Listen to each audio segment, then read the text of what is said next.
How to check how much iPhone storage are your apps using? Let's get started. First, launch settings. Now scroll down and navigate to the option General. Head over to the option iPhone storage. At the top of the screen, you'll see a color-coded chart showing how your storage is being used. Apps, photos, media, messages, and more. For most people, apps take up the most space, but you might be surprised by what else is hiding there.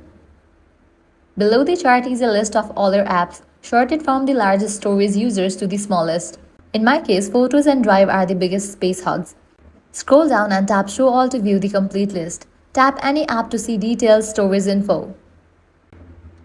You'll get two options. Offload app, this removes the app but keeps your data. Delete app removes the app and all this data completely. Perfect if you want to free up space fast. That's it. Now you know exactly how to take control of your iPhone storage. If this guide helped you out, do not forget to like, share and subscribe. Thanks for watching.